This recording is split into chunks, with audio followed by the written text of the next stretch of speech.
exact same ranger instructors evaluating you. Sure enough, we're on a patrol, and boom, the patrol stops. I take a knee.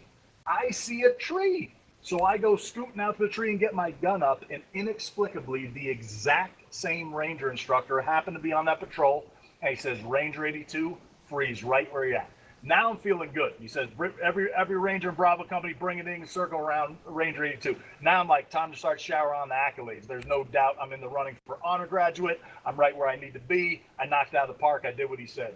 Everybody comes in. He's like, Ranger 82, patrol stopped and you took a knee. I like that. He said, I saw you punch out to the tree. And now I'm like, here we go. This is when the accolades come. And he says, Ranger 82, did you fail to realize that about 15 feet past that tree is an enormous rock outcropping, and if you'd gotten behind that, you'd probably survive a nuclear blast. You ain't that good at this job. Crushing. It was crushing. I thought I'd knocked it out of the park, and lo and behold, I had failed to learn the lesson. And that's what the ranger instructor came up to me and said. He's like, look, you did exactly what I said. You did not learn the lesson. I said constantly improve. Fall down, or you get down in a shooting, fight, and there's just a shrub there, get behind the shrub. If there's a tree, get behind the tree. If there's a wall, get behind a wall. And if you can use a building, use a building. The thing I loved about this lesson is while it was a tactical lesson, when it came to the actual ability to prosecute a gunfight in the field, it turned out to be an equally or better leadership lesson. The reason I share it with you, it's one of those concepts you can apply to tremendously more than just your life, your business, whatever it is, that idea of constantly improving your position, whether that means learning more about your client, learning more about the battlefield, your competitors and what you're doing. Figure out a way to put yourself in a better position to win any fight you get it. And this, like I said, goes for life. I mean, if we're at Disneyland with my family and your family, you better believe I'm trying to figure out a way to swim across a pond, run in front of a line, cut the line, figure out some way to get my kids on Alice in Wonderland faster than yours. So don't forget this as you're going through your path. Constantly improve your position. All right, people ask me all the time, what's the number one thing I learned in SEAL training? What's the number one thing I learned? This is usually like a 14 to 18-year-old young man that wants to learn how to turn a spoon into a deadly weapon, which I can actually talk to in great detail, but it's not the number one thing I learned in SEAL training. This is the number one thing I learned. About a month before you graduate from the basic course of instruction, you go out to San Clemente Island on the southern coast of California, one of the Channel Islands off the southern coast of California, to learn weapons, tactics, explosives, and all kind of the exciting things you get to learn as a fledgling tadpole, hopefully soon to be SEAL. This is not a resort island. Catalina Island is one of those islands. You can take a nice boat out there. They've got bars, restaurants, all that good stuff. The island we're on is like the most windswept, horrific, brutal place you could be to train. I mean, it's so primal. You feel like if you walked around a canyon, you'd see a Tyrannosaurus Rex walking through there. You'd be like, of course that thing survived out here on this island. But when you get down to the last week of training, what's called an FTX, a final training exercise. I think the Army and Marine Corps call it a field training exercise. It's the exact same thing. It's basically a final exam. You have to plan that mission, brief it to the instructors. Once they approve it, you rehearse the mission and then execute it, all under the watchful eye of lunatic SEAL instructors you believe have been trying to murder you for the last 6 months. So in the world of tests, it's an intense test. So we're into rehearsal phase of the training, right? So we're done with our brief. We've gotten the mission approved. Now we rehearse all our missions during training on this grinder, this big open kind of concrete slab.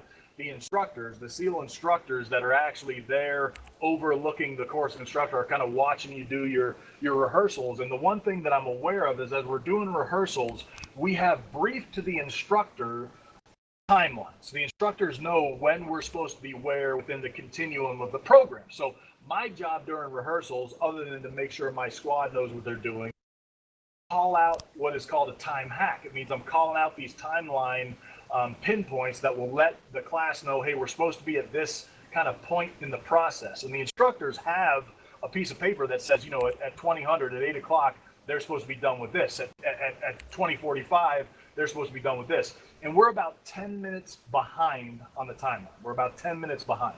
In the basic training course, there's almost nothing worse you can fail than failing a timeline. I mean, short of like shooting a buddy or shooting yourself by accident, failing a timeline leads to absolute chaos when you're in a training course. And we're behind by 10 minutes, as I said. So I'm yelling out these timelines. It's 21:15. Senior officer of the class. So like my buddy that's hoping to graduate on Friday with me, he's rank above me, so he's running the class. He knows we're behind the timeline, so he starts running around this compound like the Tasmanian devil, screaming his head off, trying to get us caught up the timeline. He's like, everybody got the gun trucks ready? Make sure we have nav plan set. Everybody got enough ammunition, fuel, water? And he's losing his mind. And as he's doing it, I'm kind of thinking to myself, like, man, this isn't going to work. This is bad. This is really bad. And so no sooner as that thought crossed my mind, but a Master Chief Petty Officer Instructor, that means the lead instructor at the entire SEAL training program, comes walking out on this balcony that overlooks where we're doing this rehearsal. And he says, hey, all the officers post, which means to come to him. So all the officers go running over this Master Chief. I don't know how many people know the ranks in the United States military, but a Master Chief Petty Officer of the United States Navy is the ranking person in the military. They absolutely, you can go no further. And this Master Chief looked like Hollywood had cast him to be a Master Chief, right? He's like 6'4", tan skin, muscle, gristle, bone, toughness, tattoo of Poseidon on one arm, tattoo of a Master Chief anchors on the other side, Magnum PI mustache, the original reflective Oakley sunglasses. And if anyone in the audience played football back in the day, you remember like 20, 30 years ago when the football coaches wore those like Russell Wilson very tight and high football coaching shorts. It was cool at the time. It freaks me out now when I'm thinking about it. This guy was the quintessential SEAL. Sure enough, he says, get over here. So all the officers come running over. He says, take a knee, which literally means to take a knee, start preaching. There's 5 officers left in the class. So I'm actually trying to squeeze into the middle of this line because I forgot to mention one thing about this Master Chief's costume. During training at all times, this Master Chief wore on his back a 2-handed broadsword. Not a modern weapon, like straight out of Braveheart. And I remember as I'm taking a knee, I'm thinking to myself, I don't think he's going to knight us. So I'm trying to get in the middle because I figure if he swings this sword, it'll decapitate my swim buddy. I'll catch a glancing blow on my face. I get to my first SEAL team with a huge facial scar. I'm going to look like a warrior. This is my entire thought process. I'm taking a knee. This is all that's going through my mind. So I take a knee and he starts talking. And this is what he tells us. He's like, let me tell you something, gents. As officers, the only thing we need, that's it. You're going to get to jump out of planes on night vision with oxygen on from, ungodly heights. You're going to get to blow things up. You're going to get to shoot at bad guys. You're going to get to go to all these awesome courses. That isn't your job. Your job is to set the standard, to hold the standard and maintain it, and make sure you manage the chaos and manage the troops. That's what we need to do. What you're going to find is at a minimum, troops are going to mimic your behavior at a minimum.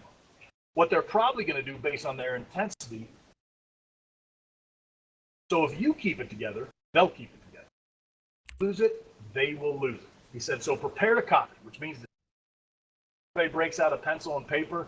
We get ready to listen to what he says. And this is all he said to us. Very, very simple. Calm is contagious. It says beat it, which means to run. So we take off running. In the background, I hear him say, because on our line of work, gents, if you keep your head, you keep your head.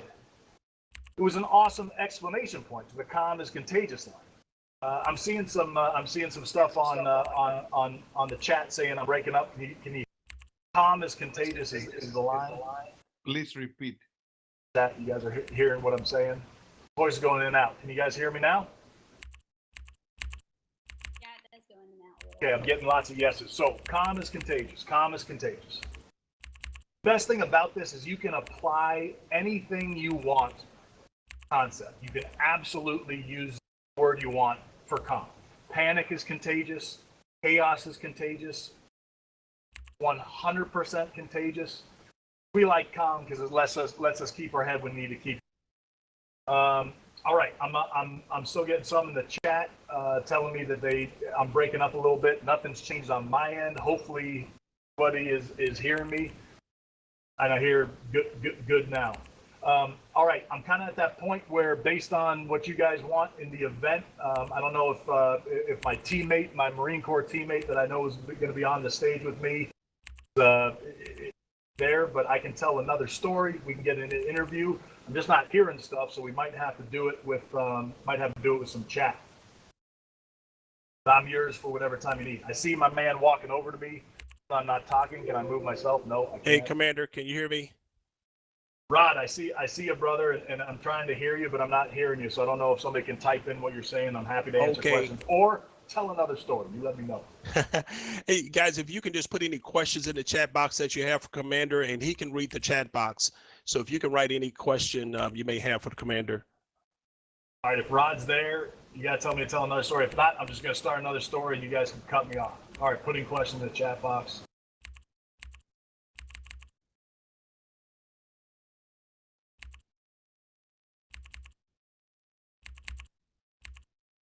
David Goggins, for the Commander? David Goggins is one of my best friends. We were there together and spent a lot of time.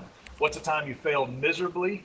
I think most of the failures that I experienced in my career, I was very, very, very lucky in my career in the failures that none of them were catastrophic.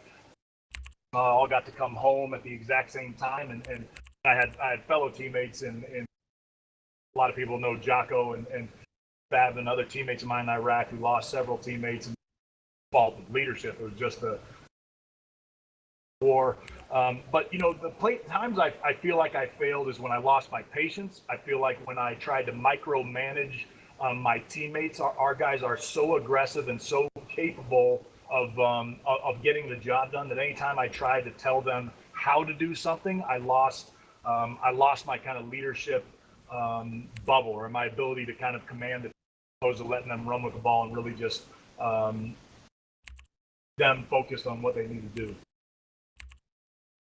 Rob O'Neill, yep, another good teammate of mine. We were in Africa together early before his escapades. Son's going to be a SEAL. What's the best advice you'd give him? It's funny. I used to, when I would mentor young lions that were heading into the SEAL training program, I'd write like a 3-page Word document that talked about grit and mental toughness and the preparation, the way to take care of others and think of others' pain for yourself, because then you can't think of your own, which I think is still sound great advice.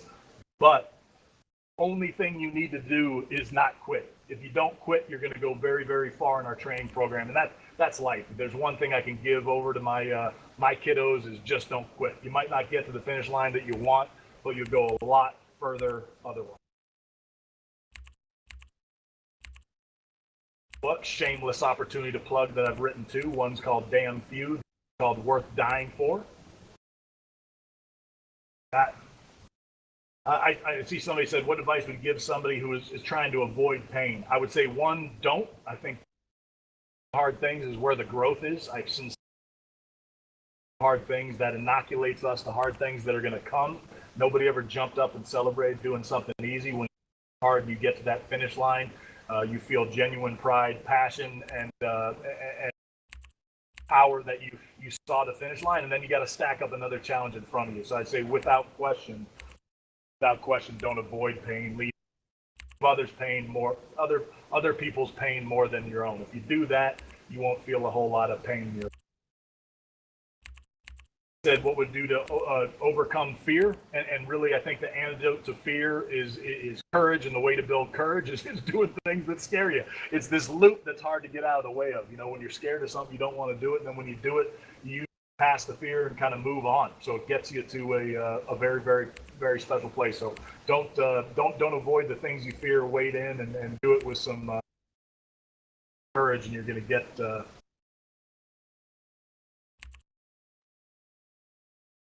Who do you look up to for leadership and following leadership? You know, I'm a voracious reader, so I have historic kind of mentors like Winston Churchill and the great thinking and writing of, you know, Abraham Lincoln, Teddy Roosevelt, Stoic philosophers from ancient worlds, Epictetus, and those quotes and thoughts are people I draw a lot of strength from. And then very blessed in the way I came into the world. My dad is one of the great leaders and kind of teachers, and so I've kind of immersed myself in that. Somebody asked me to know Chris Kyle. Yep, we're at SEAL Team 3 together on the same deployment when we exploits, and then phone call I ever got in my life was that Chris had been killed by one of our fellow teammates with help. Positive concept to finish that. Great book recommendations. Actually, in my first book, Damn Few, I've got an entire reading list in the back of that book. But I love everything from, do a lot of nonfiction. On the leadership side, the personal memoirs of Ulysses S. Grant is out of this world. Anything written by Winston Churchill is out of this world. I think a lot of the current people on the battlefield and some there put out a well. My books, and this is the last time I'll say it, Damn Few is the name of the first book, and Worth Dying For is the name of my second book. Motivate yourself through tough days. I think the gift of military service, and particularly in elite, that you have kind of suffered on purpose so much that it kind of sets you up for success when tough days come. So I recognize very early that there's very few things I can control. The thing I can absolutely control is my effort and my attitude. If those two things are right, it sounds like something out of a self-help book, but the reason that is said in so many self-help books is it works. If you got a good attitude and kind of keep a smile, even if you're gritting through some suffering, go a lot further than if you just fold up the tents and I also just lean on my friends and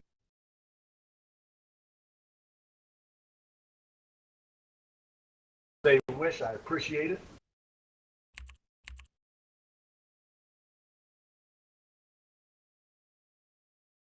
As a leader, how does your team impact your decisions? I love this question because I felt like the best thing about being in never came up with the best ideas or rarely. I had such talented folks that I would open the books to the problem set we were trying to solve, and I'd make sure my teammates had input and real say, and the best ideas would float to the top. It didn't matter if you're the most junior person or absolutely the most senior person on the team. Who had the best idea, we'd raise that to the top like cream. So when you have people on your team, listen to them. One thing I find is the farther you go up the chain, further out in that corner office you go, it's very easy to lose perspective on what the entire organization is feeling or what you need to do at the highest level. And if you listen, brand new people in your ideas float up from there. That's how I use my tapped into it. How important is discipline and develop it? I think kind of the foundation fuel for a lot of a great, states and something you're trying to pursue. Flex. It doesn't mean it's not hard, but simple is, set a time to get up in the morning, set a task that you're going to try and achieve that day, fight until you get it done. If you can't get it done in the window of time you wanted to, give yourself a break, but come swinging out the next morning after you get some sleep and attack it again. I think it's just repetition of behavior and time will create discipline for you. How do you restrain yourself in political struggles? I try and stay out of it. I think the best thing the founding fathers ever did was create a system that is pretty clunky and hard to get things achieved. So only one person can hurt us so much or help us so much. So I try and give grace to those that are leading. I think all of us are in it together, and hopefully we can well with respect and courtesy, and I think we'll be fine. This is based on the travels I've had around the world. Joy here is unique way that is hard to explain, and I feel lucky to have been a part of it, and I'm delighted to have a small part in keeping that going. So I like teamwork over division and supporting the person in charge. So I'll do everything to support any leader, particularly one that's flying the plane I'm on. We don't want that to crash. All right, Rod. I don't know where I am in the timing of things, so let me know how we're doing. I could talk all day, but I know there's a bunch of stuff going on. Yeah, I see. Let's maybe Rod said maybe to kind of wrap it up. So, hey. I can't tell you how much I appreciate the energy. Sorry, my system or whatever the interweb connections made it. I couldn't get on there with my face on the screen, but I bet my avatar is better looking than I am. So maybe it was a gift. I really appreciate the time. Thank you for all the energy in the chat. I'm getting unbelievable amounts of chat stuff saying thanks for my service and thank you for the day. And I sincerely appreciate it. I felt very, very humbled to serve, and just lucky to be a part of it. So don't forget, constantly improve your position on the battlefield. Calm is contagious, and I wish you all the best. Thank you so much for having me. All right. Thank you, Commander Rorke. Let's give a big shout out to Commander Rorke. Thank you in the chat. If you could just type in the chat, thank you, Commander Rorke. That amazing information and impartation that he gave us on leadership. So thank you so much. Thank you so much. Happy Veterans Day, and thank you for your service, Commander.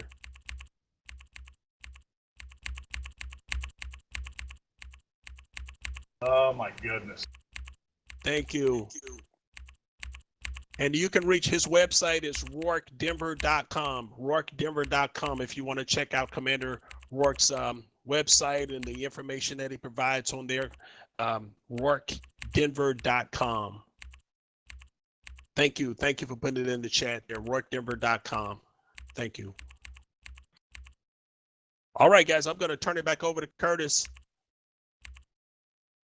Rod, appreciate you again. Rorke, I know he can't hear us, but thank you to Rorke Denver. That was fantastic. Thank you all for bearing with us as we pivoted, worked through, and still made something great out of that experience. Great messages. Constantly improve your position. Calm is contagious. Control your effort and your attitude. All right, everybody. So now the next step is to actually choose your breakout track of choice. You can select any and all breakouts you want to attend today. You can jump from room to room, or you can sit through breakout tracks by the theme of the track. So what you want to do is take a look up here at the schedule on the center slide, and I'll kind of call it out verbally. We have 8 tracks that are going to be running concurrently all day. Track number 1 is our fast start track geared towards serving our new agent audience. Track number 2 is our mentor track, not specifically for mentors, but led by certified mentors at eXp. Same thing with track number 3, not exclusively for our icon agents, but led by our icon agents. Track number 4 is what's called our Excel track. That's where you're going to get advanced strategies and training. If you're an experienced agent, a senior agent, run a small team, a big team, your Excel sessions are going to be the track for you. Track number 5 is our influencer track. If you're not familiar with sort of the influencer name brand, that is what we call the agent leaders that are growing this brokerage every day. Folks that are building large revenue share organizations, building groups of agents, helping create other agent leaders. That's the influencer track, talking agent attraction and growth. Track number 6 is your coaching track. If you want a little bit more what the mission is, you want a little bit of accountability, a little bit of homework, you want a nudge, a push. Track 6 is your coaching track. Track 7 is our global track. We're going to be hearing from all of the countries coming online throughout the next 3 days, all across the world. And track number 8 is your eXp track. We're going to be talking commercial real estate today. We're going to be talking preferred partners tomorrow. A lot of other great sessions in that track 8. So basically, when you choose where you want to start, I'm going to go ahead and answer your question now about how to get there. You're going to go to the top left-hand corner of the eXp World window, the Go To menu. You're going to click Go To. Then you're going to click eXpCon.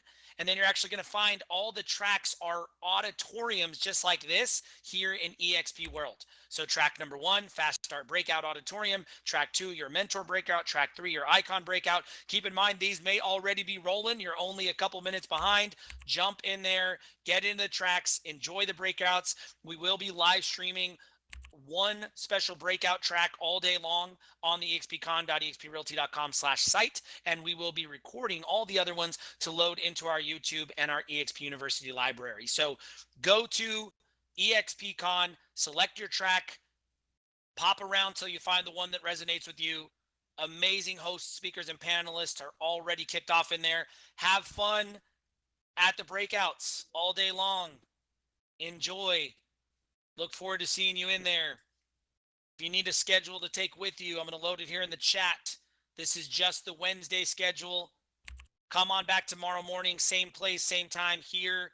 Actually, a little bit early for a special announcement, another keynote, and then we will break into tracks again tomorrow. So we still have 400 people in the room, 450. That means you're not at your track yet. You're reviewing the schedule. You're figuring out where to go. Fire is in every track. Amazing energy, inspiration, strategy, tactics, motivation. Good stuff. Pick any track and go. Get into these breakouts. Pick one and start there. Absolutely right, Barbara Jean. Constantly improve your position. Take a knee, then find a tree, then find a rock outcrop. That was the message from the commander.